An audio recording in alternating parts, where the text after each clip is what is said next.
Allez, c'est parti pour ce module où on va voir le module les compétences autour de l'éducateur, autour d'un staff d'éducateurs. Ok, donc je vous rappelle, on est toujours sur un tronc commun. Donc je vais te parler de manière assez générale, mais je pense qu'à un moment donné, tu pourras t'y retrouver, peu importe que tu entraînes des moins de 8 ans ou des seniors, peu importe le niveau. Tu vas voir qu'on pose encore une fois les bases, les fondations pour que tu puisses ensuite après expérimenter et après on verra bien sûr si tu continues la partie spécifique. Ok. Alors, qu'est-ce qu'on a prévu au beau sur ce premier module? Ce premier module,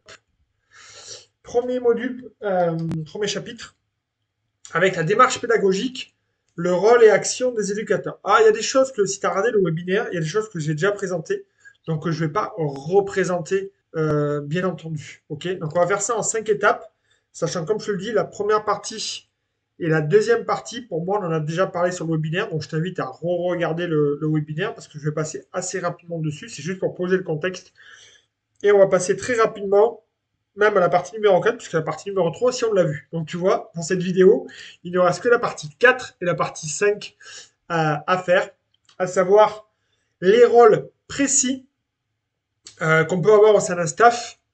On va diviser en deux. On va prendre l'école de rugby et on va prendre après tout ce qui va être jeu à 15 avec le début de la compétition. D'accord. Tu vas voir, pour moi, il y a des spécificités.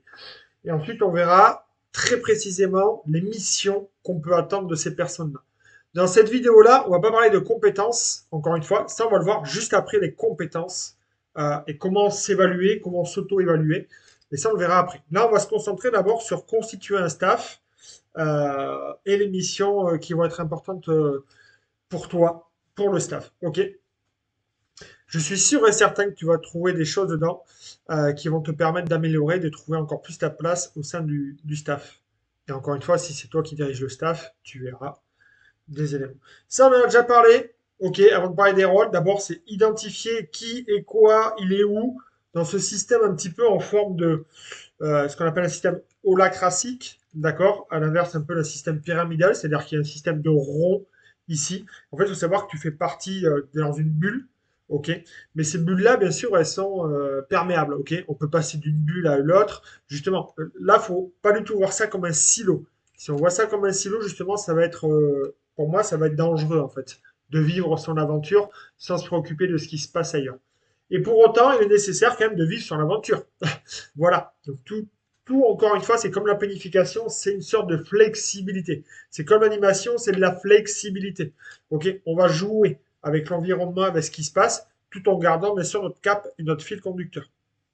On l'a vu, l'organisation en 5 pôles, ok, et le CTC, donc la personne qui est extérieure au club et qui permet d'avoir un rôle comme ça de consulting et d'apporter des éléments peut-être auxquels vous n'aurez pas pensé encore. Donc ça, c'est le projet associatif club. Ça, projet associatif club, pour moi, c'est mon rôle avec les coordinateurs des clubs de faire avancer.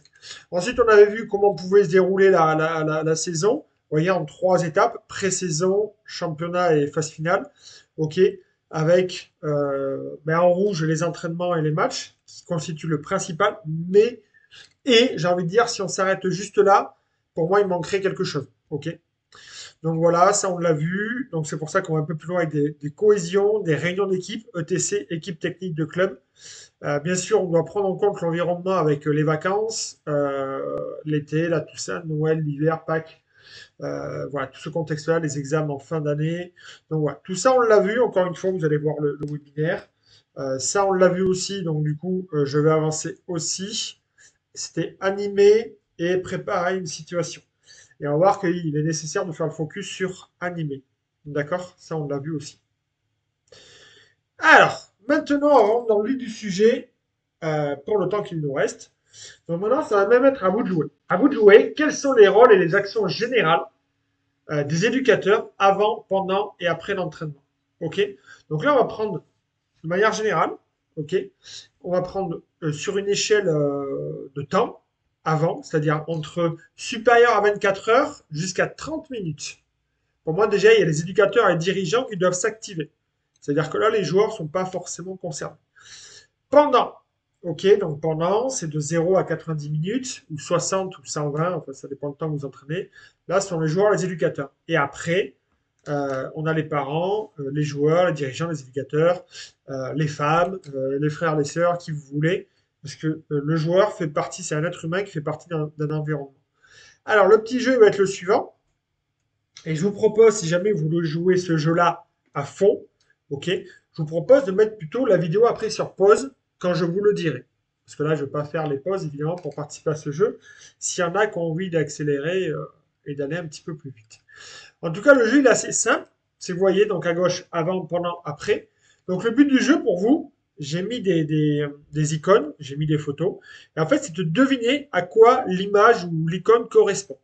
Ok, c'est-à-dire que là, par exemple, si je prends avant l'entraînement, qu'est-ce qui va être nécessaire de faire si je suis éducateur ou dirigeant avant l'entraînement? Ok, ben, peut-être qu'il est nécessaire, alors qu'est-ce que c'est? On voit un terrain avec du matériel. Peut-être qu'il est nécessaire de préparer le matériel, de savoir quel matériel on a besoin et sur quelle partie du terrain on va s'entraîner. Et même des fois, sur quel terrain on va s'entraîner. Vous la connaissez l'histoire, hein, quand il pleut, quand il gèle, et que du coup on doit trouver les terrains. Quand maintenant ben, il y a beaucoup de catégories qui s'entraînent, mais des fois on n'a plus qu'un quart de terrain.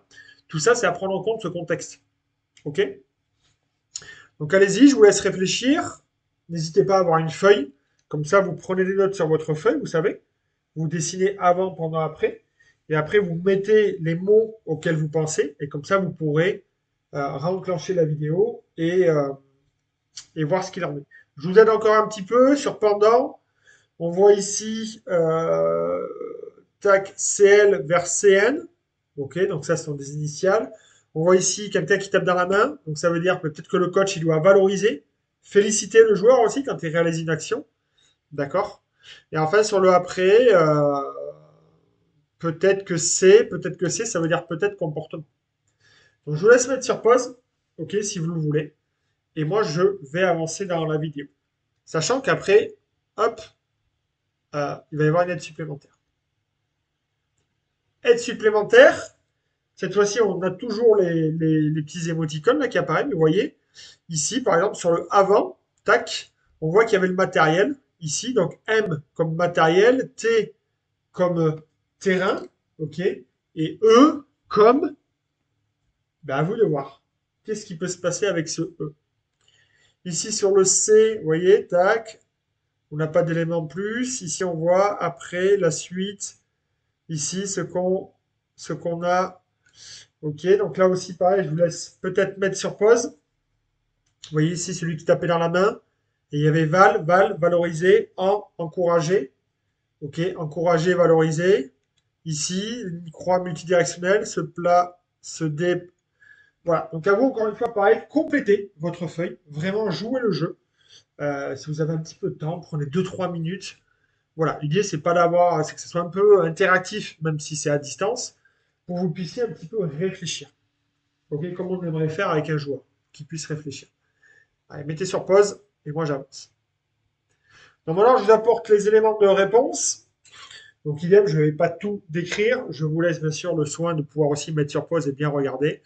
Alors voilà, en tout cas, on peut voir qu'il y a différents types d'actions avec des grandes catégories. Déjà, avant, on fait le point. Ok, on fait le point sur qui est présent, l'effectif. Maintenant, il y a plein de choses qui existent pour savoir qui est présent à l'entraînement. L'espace, le terrain, le matériel, les actions. Juste avant, on se motive, on installe, on est en tenue, on observe un peu l'état de forme des joueurs. Ok, c'est très important, comme je le dis, d'être très flexible. Ok, par rapport à tout ça. Ensuite, sur le pendant, pareil, trois grands axes. J'accueille. C'est-à-dire, c'est pour ça qu'il faut être prêt avant. Parce que si j'installe pendant que les joueurs arrivent, ben c'est dommage parce qu'on ne pourra pas forcément accueillir pleinement les joueurs. Ok, on va pouvoir contextualiser notre séance. On va pouvoir passer du temps individuellement puis collectivement. On va pouvoir aussi, après, quand ça va démarrer, ben, animer, dynamiser, parce qu'après, ça y est, on va rentrer dans un rôle d'animateur, éducateur, animateur, entraîneur, entraînant. Tac, tac, tac, on met du gaz, on valorise, on encourage, on questionne, placer, déplacer, on bouge, on envoie. Voilà, il faut transpirer, surtout en été. Et l'hiver, ben, vous allez vous réchauffer. Ok? C'est pour ça qu'il faut être bien en tenue. Et ensuite, enfin, le bilan et la projection. Après chaque situation, ok, on a fait une situation, petit feedback, très court, et on passe à la suivante. Ok? On retient qu'est-ce que vous avez retenu d'un point de vue technique, qu'est-ce que vous avez aimé d'un point de vue cœur. Ok? Donc la technique, c'est plutôt le cerveau, et ce que j'ai aimé, c'est plutôt le cœur. Ok? Et moi, j'aime bien souvent terminer par ça. Ok, on a fait un jeu de passe. C'est quoi que vous retenez? Deux éléments. Qu'est-ce que vous retenez là? Tac, tac, tac. Oui, les mains, les bras, le regard, les coudes. Ok, qu'est-ce que vous avez aimé? Ah, j'ai bien aimé, moi, attraper le ballon et mettre de la vitesse. J'ai bien aimé, là, quand il fallait faire ça, c'était rigolo et tout ça. Voilà, toutes ces choses-là. Ok? Ou des joueurs plus grands. Nous, ce qu'on a aimé, là, c'est quand il fallait marquer les points. C'était très motivant. On s'est pas rendu compte. Ça faisait un peu faire de physique en même temps. Et ça, c'était cool, quoi. Mais on s'en est pas rendu compte parce qu'en fait, on faisait des passes en même temps et c'était plutôt sympa. Voilà, ça va nous donner des orientations, nous, pour nous réguler. Et en même temps, ça va conforter les joueurs dans ce qu'ils font. Et ça va aussi les aiguiller aussi, nous, en disant, on vous écoute. Ok? Et bien sûr, après, quand vous revenez sur la même situation, ben, moi, ça ne me dérange pas, au contraire, hein. Écoutez, j'ai même pris note, vous voyez, hop, du coup, suggestion, d'ailleurs, on peut leur dire, vous avez une suggestion pour améliorer le truc? Ok, j'ai bien pris note, vous avez vu, maintenant, on va faire comme ça. Ok? Après, après, ben, on se concentre bien sûr sur le joueur.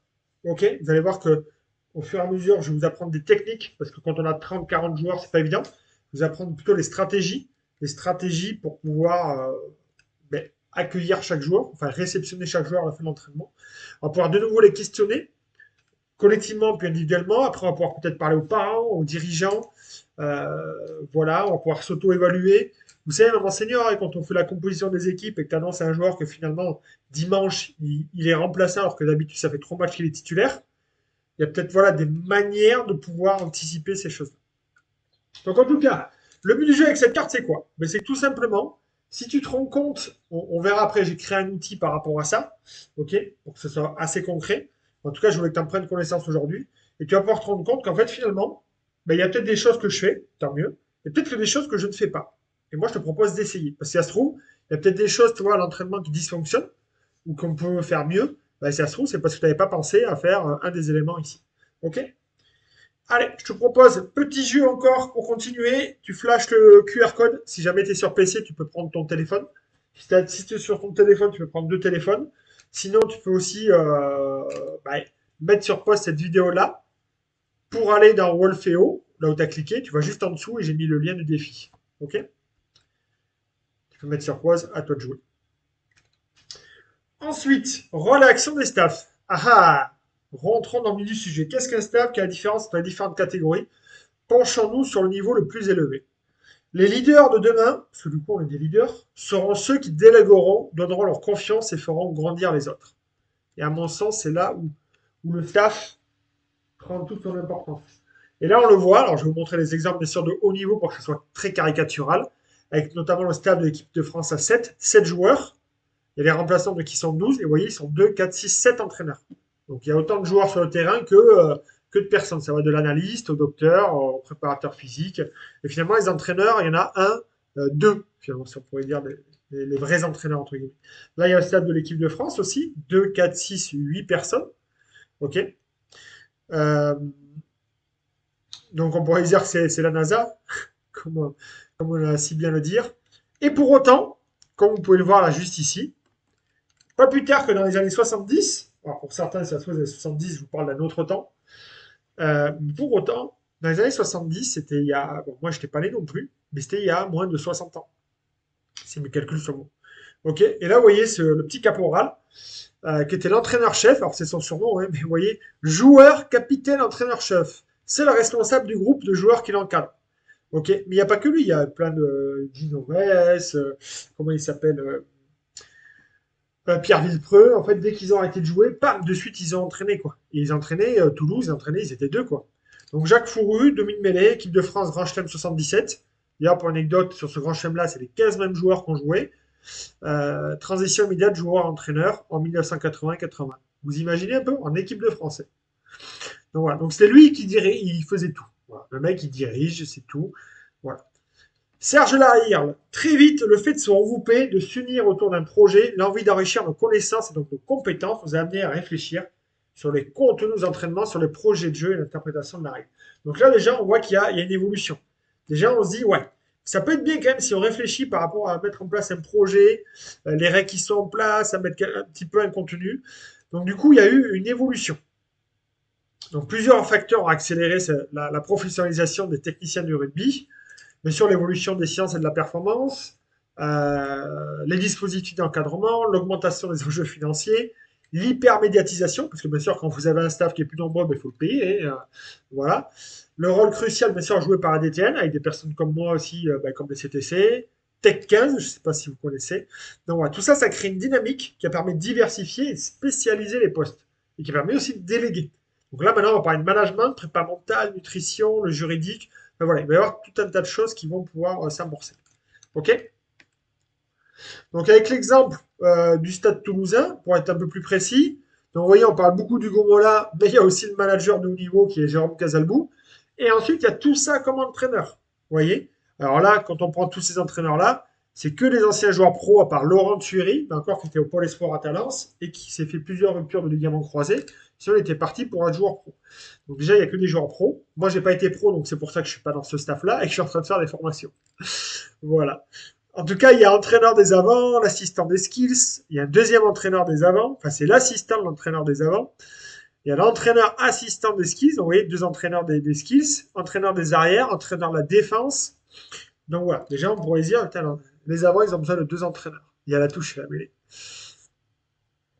Et l'organisation, bien sûr, tout ce qui va être autour de l'organisation, Técori, Stéphane Pons, Spermaillac, la coordination, la logistique, voilà. Et sans oublier le médical, kiné, ostéopathe, médecin et tout ça. Voilà. En tout cas, moi, ce que je retiens de là-dessus, oui, c'est un effectif pro avec des gens qui sont certainement hyper compétents, hyper experts et que du coup, on doit rémunérer parce que du coup, quand tu engages du temps déjà et que tu as des compétences et de l'expertise, forcément, tu es rémunéré. Par contre, rien ne nous empêche, et moi, c'est une croyance que j'ai de plus en plus, de mettre ça en place, même sur un niveau fédéral, même en régional. OK? Même sur des cadets juniors, qu'est-ce qui nous empêche de le mettre en place? Si on fait l'air des gens, alors bien sûr, vous n'allez pas les payer. Bien sûr, vous n'aurez peut-être pas les meilleurs, les plus experts. Bien sûr, ils ne vont pas donner 20 heures par semaine. Mais si vous avez déjà un kiné qui vient 1h30 par semaine, si vous avez déjà un entraîneur des skills qui vient juste le jeudi soir prendre vos avants, ok? Mais tout ça, déjà, on progresse. On progresse. Donc voilà un peu l'idée que je voulais vous apporter. Donc en route pour le prochain entraînement. Maintenant, on va définir les acteurs de notre équipe et dresser une liste de missions à accomplir pour faire briller notre projet comme une étoile. Ok? C'est ce que je vous propose ici. Alors, hop. Donc, pour mener, enflammer les esprits et décrocher la victoire, on va parler de l'EDR. Ok? Donc, pour ceux qui sont chez les autres, vous pouvez, si vous voulez, passer la vidéo. En tout cas, chez l'EDR, on a 2, 4, 5 rôles. Réfléchissez un petit peu dans votre tête, quels seraient les rôles? Quels seraient les rôles? Ok, on pense certainement au référent, l'entraîneur, l'éducateur et l'adjoint. Ok, on est pas loin. Donc pour moi, il y a un éducateur référent. Hop, comme un chef de musique, un chef d'orchestre qui va diriger l'ensemble des musiciens pour créer une symphonie. Ok, pour créer quelque chose d'harmonieux et un fil conducteur. Donc lui, plus concrètement, on va le voir après. Je ne vais pas trop l'étayer parce qu'on va voir après l'émission. Je ne vais pas m'emballer, sinon ça va durer 15 plombs. Ensuite, on a un dirigeant administratif à ses côtés qui, lui, va gérer tous les aspects non sportifs. Et ça, c'est ultra important. Trop souvent, l'éducateur référent fait aussi l'administratif. Forcément, si vous faites quelque chose en plus, ou alors, vous allez me dire, vous avez plus de temps, et tant mieux. Mais en général, c'est pas le cas. Donc, on se concentre sur le sportif, l'administratif sur l'administratif. OK? Donc voilà, comme un phare qui va guider notre navire. Ensuite, on a besoin d'éducateurs, d'artisans techniques qui vont sculpter, qui vont vraiment mettre en place les séances. Ensuite, on a besoin bien sûr d'un intendant, d'une logistique par rapport à tout ce qui est matériel. Ok, et ça va être top, ça va vraiment vous aider. Et bien sûr, pourquoi pas un adjoint terrain qui va venir faciliter l'opérationnel. Quand on a 30, 40 joueurs à gérer, des fois, ça peut être intéressant, ou s'il y a un bobo, ou s'il y a un problème de quoi que ce soit, qu'il y ait quelqu'un qui n'est pas forcément dans l'animation de la séance en elle-même. OK? Donc maintenant, pour rentrer dans le vif du sujet, avec cette fiche-là que vous pouvez imprimer, voilà, ou garder, ou ressortir quand vous voulez. Et là, vous avez vos actions, vos missions, entraînement, match. D'ailleurs, j'ai mis action, mais je transformer ça en mission. OK? Je ne vais pas tout décrire encore une fois, juste retenez, planifier les séances d'entraînement sur le plan fédéral, animer les briefings et débriefings, superviser et coordonner les éducateurs, évaluer la progression des joueurs et ajuster le programme. C'est assez simple. Vous êtes référent, vous cochez. vous prenez tout, comment dire, votre lucidité, votre recul. Vous arrivez à la fin du cycle, vous démarrez la saison, vous cochez. Ok. Est-ce que ça, je le fais d'habitude? Et si à 80% c'est oui, vous cochez. D'accord? Si c'est non, ben vous ne cochez pas. Ok? Voilà, on va faire acquis, on va faire fait, pas fait. 1, 0. Habitude, pas habitude. Pareil en match. Ok? C'est important qu'il y ait le rôle. Le référent, il ne peut pas être au four et au moulin et prendre la place des autres personnes. Ok? Donc là, pareil. Lui, il fait quoi? L'administratif, tenir à jour les licences, les listes des présents, gérer les licences, communiquer les infos aux parents. Voilà, il va faire ces choses-là. Accueillir l'équipe adverse, le jour de match, enfin bref. Vous voyez un peu le déroulement? Préparer, animer, aider l'éducateur, préparer, distribuer le matériel, et en match, préparer, vérifier les équipements. Voilà, installer et ranger. Ce qui est bien, c'est quand les gens ont des missions précises, vous allez voir, il n'y en a que 4, mais ils vont le faire de manière précise. Et ils vont le faire en continu. Parce que c'est idem. Vous pouvez vous dire, oui, mais moi c'est bon, il y a des choses, je suis référent ou je suis éducateur, je peux faire ça aussi. Ok, mais est-ce que vous allez le faire pendant 10 mois? D'accord? Moi, à un moment donné, quand j'entraînais, on m'avait confié les clés. C'est tout court, hein, on m'avait confié les clés de la pharmacie et du truc. Et ben du coup, au bout d'un moment, ben, les clés, j'avais 40 clés, ben, j'ai perdu les clés. Pareil, on m'a confié en début de saison, vous savez, j'entraînais, t'entraînes, t'as les plots dans la main et tout, en début de saison, puis les joueurs viennent t'apporter les licences. Au bout d'un moment, les licences comme ça, là, c'était à l'époque, il y avait les papiers. Les licences, vous allez dans les pochettes plastique. Et il m'arrivait souvent, ah, mais j'ai perdu une photo. Pire, j'ai perdu un chèque. Voilà, parce que j'avais ça à l'entraînement, j'ai mis ça par terre, et puis vite fait, c'est le bordel. Donc, on a des rôles, on va recruter les gens et on va leur confier une mission précise. Sachez que statistiquement, on arrive à fidéliser et à fédérer des gens et à recruter si on donne des missions précises avec un rôle précis à des personnes. Ok? Donc maintenant, on va passer au staff à 15. Idem, si vous êtes en EDR, vous n'êtes pas obligé de suivre cette partie-là. Ok? Et messieurs du staff à 15, re-bienvenue. Encadrer, motiver et réussir. Ok? Donc là, on voit qu'on a un rôle supplémentaire. Donc en tout cas, il y a l'entraîneur principal, l'éducateur référent, c'est muet en entraîneur principal, qui va être responsable de la stratégie globale, c'est toujours le chef d'orchestre. Ensuite, il y a un dirigeant administratif. Ok, là c'est un peu plus complexe parce qu'il y a des vraies feuilles de match et il y a les licences et tout ça, et il y a l'accueil des arbitres, enfin voilà. Ensuite, on va venir se spécialiser avec pourquoi pas un entraîneur des avants. Ok, voilà, qui va être un véritable forgeron. L'entraîneur des arrières, qui va plus être un chorégraphe, comme on dit les danseuses, hein. Toujours notre intendant logistique, ok, et le soigneur kiné qui vient prendre ce rôle parce que bon, vous le savez, voilà, ils sont grands, ça, il y a un peu plus d'impact et tout ça, donc on est un peu plus sujet à améliorer la récupération des joueurs, ok. En tout cas, on est là-dessus, entraîneur des avants, entraîneur des arrières, voilà. On a 6 rôles pour une équipe, d'accord. Sachant que bien entendu, l'entraîneur principal pour moi peut gérer. Après, par exemple, vous êtes en cadet, R1, R2, il peut très bien avoir l'entraîneur principal, et c'est ce que je conseille, qui gère R1, R2. Ok, qui met en place des arrières et des avants, des entraîneurs, sur les deux catégories. Comme le dirigeant administratif peut piloter l'ensemble de la catégorie cadet et déléguer à un parent, à un autre dirigeant, la catégorie. Ok, donc voilà. Les missions un peu plus précises là-dessus. Les missions un peu plus précises, idem, entraînement match. Il y a 3 missions, 3, 4 missions, ok. Idem, cette feuille, c'est quoi? C'est vous la prenez, vous l'imprimez, et quand vous faites vos bilans, eh bien, vous la ressortez. Bilan après chaque cycle. Ok. Qu'est-ce qui fait encore une fois le chef d'orchestre? L'entraîneur principal, il va définir les objectifs tactiques et techniques. Il anime les briefings et débriefings. Ok. Mais à un moment donné, c'est lui qui va prendre les décisions. En concertation, bien sûr. Mais à un moment donné, il faut prendre des décisions. Voilà, pareil, le dirigeant administratif, qu'est-ce qu'il fait? L'entraîneur des avants, l'entraîneur des arrières, ça va être la même mission. Bien entendu, après, ça va être du spécifique, notamment les combinaisons, les lancements de jeu, les compétences individuelles, le jeu au poste. Voilà. Bien sûr, il faut que le chef d'orchestre soit un petit peu au service et à l'écoute aussi de ce que veulent faire ces deux spécialistes, forgerons et danseurs et chorégraphes. Ok. Tac, tac. Pareil, vous pouvez me mettre sur pause. De toute façon, encore une fois, les documents, vous les retrouvez à chaque fois dans Wolfeo. Vous pouvez vous les sortir. Voilà. Et pour... on a presque terminé. Juste avant, on peut aller encore plus loin, bien entendu, ce que je vous ai expliqué juste avant. Avec pourquoi pas une analyste vidéo, un prépa physique. Ok. Donc là, on va chercher des experts. Ok, des experts, c'est-à-dire des gens, et puis surtout, ce qui est bien, c'est que les joueurs, ils vont identifier clairement qui est qui. Ça n'empêche pas que quand vous êtes entraîneur, il faut avoir connaissance d'eux pour vous dire, ah putain, le préparateur physique, ce qu'il fait, c'est du bon job. Ok? Parce que vous êtes capable de connaître un minimum ce qu'ils font. C'est comme dans les vidéos, il faut en faire un minimum. En fait, quand on est entraîneur, il faut avoir une connaissance minimale dans chacun de ces domaines. Parce que sinon, vous allez vite vous faire avoir par des personnes comme ça. Enfin, non, vous faire avoir, c'est pas ce que je voulais dire, mais comme ça vous permet de valider ce que font les autres personnes, d'avoir un minimum de conscience, de vous dire ben, ce que fait la personne, c'est intéressant ou pas. Au-delà même du résultat, parce qu'on sait très bien que le résultat, ça dépend après de plein de paramètres. Le prépa mental, le nutritionniste, le data scientist et le team manager. Voilà. Sachant qu'aujourd'hui, les joueurs aussi individuellement peuvent faire appel à un prépa physique, à un mental ou un nutritionniste, bien entendu.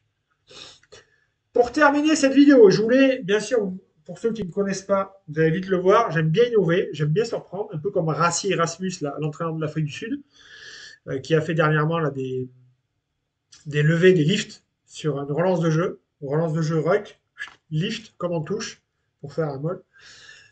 On peut aussi redéfinir les staffs, en réalité. Pourquoi faire un entraîneur des avant, un entraîneur des arrières, et patati et patata.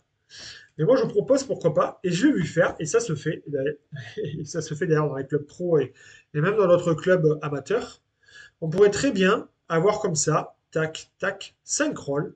Vous voyez, avec les émoticônes, on voit une touche, on voit un jeu de passe, on voit des attitudes au contact, on voit du plaquage, on voit de la cohésion. Ben ouais, pourquoi pas avoir un entraîneur spécialiste de la conquête. Ok? C'est-à-dire que souvent, l'entraîneur des avants, il se cantonne à la touche la mêlée. Mais en réalité, la touche la mêlée, ça sert à quoi? Ça sert à lancer le jeu.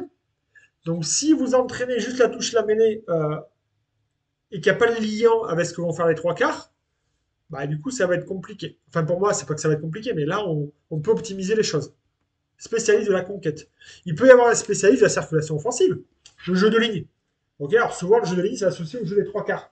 Mais dans le jeu des lignes arrière, c'est du jeu déployé, ou pas. C'est de la relance de jeu. Il peut très bien y avoir des avants aussi qui sont dedans. D'accord? Il peut très bien y avoir des avants qui viennent en cut, en coupe ou dans le dos. Ensuite, la circulation défensive. Il peut y avoir, alors ça se fait de plus en plus, quelqu'un qui va être spécialiste du R1, du R2, de la montée défensive et bien sûr du plaquage, parce que là, ça va être quand même assez lié, et du remplacement. On peut avoir un spécialiste d'attitude au contact, ça se fait aussi de plus en plus. On va chercher des mecs qui ont fait de la lutte, du judo, du combat. Ok, et on peut avoir aussi un spécialiste de l'animation et de la communication. Voilà, en tout cas, vous pouvez vraiment aller chercher des spécialistes. Là, ce que j'essaie de faire, c'est de vous éveiller, vous dire que tout est possible. Ok? Hop. Un bon éducateur, c'est pas celui qui sait tout, mais celui qui sait où il est utile, avec qui et pourquoi faire. Les avantages de tout ça et comment on pourrait fonctionner, il pourrait y avoir un rôle tournant. Ok? C'est-à-dire que là, vous pouvez très bien ne pas aller chercher d'autres personnes et vous-même vous dire, on va s'amuser sur ce cycle-là et on va faire là ça. Donc soit on fixe les rôles sur toute la saison. L'avantage c'est que ça permet de devenir un expert d'une phase. On a une vision claire pour les joueurs. Par contre, attention, on peut un petit peu se cloisonner et se renfermer sur nous-mêmes. Ok? Et dire, comme on dit des fois, ah, putain, l'entraîneur des avants, il nous fait chier, ils n'arrivent pas à faire les touches. Ou rôle tournant par cycle. À chaque cycle, on pourrait changer. Un coup, moi, j'étais responsable de la conquête, après, je me retrouve responsable de la circulation offensive. Ça permet à chacun de monter en compétence globale. Ça crée une meilleure cohésion et compréhension du jeu dans son ensemble. Par contre, effectivement, ça demande beaucoup plus de coordination et d'implication de la part des entraîneurs. Alors pourquoi ce choix va être malin et je vous le propose? Parce que chacun peut y trouver une mission claire et identifiable. On développe des compétences transversales. Ça renforce une culture de jeu et l'aspect collectif. Et on sort de la logique, je suis là pour dépanner. On a, encore une fois, une vraie mission, une vraie plus-value en fonction de mes compétences et mes envies. Ok? Cas concret d'un club de Fédéral 2, alors c'est un exemple, c'est pas une réalité, c'est un exemple que j'ai créé. Ok? On pourrait très bien avoir Loïc, DE, responsable des phases de conquête, comme ça vous donne des missions un peu plus précises. Ok? Donc pareil, je vous laisserai regarder, vous mettez sur pause, vous allez voir après le document à tête reposée, ou vous l'imprimez si vous êtes plus papier. Ok? Responsable de la circulation offensive, Emma, avec un CQP, fait le lien avec le projet de jeu, construction de modules, utilisation des outils. Responsable de la défense, Yanis, qui vient intervenir ponctuellement, ben là, comme ils disent, là, par exemple, le jeudi, et il va intervenir, il fait des simulations de fin de match match serré, défense de ligne. Ok, comment on va s'en sortir? Et pourquoi pas une responsable de la continuité soutien, un STAPS. Vous savez, les STAPS cherchent beaucoup de stages. On lui confie une mission précise. On peut même mettre pour lui un projet d'étude. Ok. Donc voilà, sur la continuité et le soutien, ça peut être pas mal ça d'avoir quelqu'un qui travaille spécifiquement la continuité et le soutien. Et enfin, un responsable d'animation, pareil, un joueur qui est un peu leader en fin de carrière, qu'on fait comme ça, peut-être amorcer une reconversion. Voilà. Et si on adaptait tout ça pour terminer une école de rugby, qu'est-ce que ça pourrait donner? Est-ce que ça serait intéressant? Point clé. Alors bien sûr, il faudrait simplifier les rôles. À cet âge, il n'est pas forcément pertinent de tout recréer. Voilà. En revanche, il peut y avoir plusieurs axes pour donner des repères aux éducateurs et faciliter la progression et la compréhension des enfants. Par exemple, responsable des habiletés fondamentales. On estime que la passe, la course, le plaquage peuvent être des habiletés fondamentales. Pourquoi pas un responsable de la conquête et du jeu au contact. Vous savez, le jeu autour des contacts, des rucks et tout ça. Pourquoi pas un responsable de l'attaque ou de la défense collective, hein, avec ce jeu en surnombre, ce placement, cette communication. Et pourquoi pas un responsable des règles. Ok, ça commence à se faire avec des arbitres qui commencent à venir spécifiquement pour tout ce qui est arbitrage, respect, rythme, comment on parle à l'arbitre et toutes ces choses-là. Donc voilà un petit peu les éléments que je pouvais vous apporter. Les résultats observés, mais voilà, encore une fois, valorisation du rôle de chaque entraîneur, une communication interne fluidifiée. Enfin voilà. Il y a les avantages et les inconvénients aussi, bien entendu. Voilà. Et pour terminer, la question que j'ai envie de vous poser, toi, quelle sera ta zone d'impact au-delà du terrain? Quel rôle veux-tu approfondir ou investir pour faire grandir le groupe? C'est ça. Toi, où est-ce que tu te retrouves? Est-ce que c'est clairement défini ton rôle? Est-ce que tes missions sont claires et précises? Est-ce que c'est des missions que tu as envie de réaliser aussi? Voilà. Sinon, auquel cas, si c'est oui, tant mieux. Et je peux que t'encourager à voir là où tu es fort et peut-être les choses où tu pourrais t'améliorer. Et si jamais c'est pas le cas, je peux t'encourager à aller voir le coordinateur, à essayer de, maintenant que tu as pris ça, de dire voilà, moi, là, ce que je veux faire, voilà les missions que j'aimerais faire, je me sens bon là-dedans, j'ai envie de le faire. Au-delà d'être bon, ça part aussi d'une envie, d'une passion. Franchement, fais-moi confiance et ça va le faire. Allez, à très vite pour passer sur du concret avec des outils que j'ai créés à partir de cette masterclass.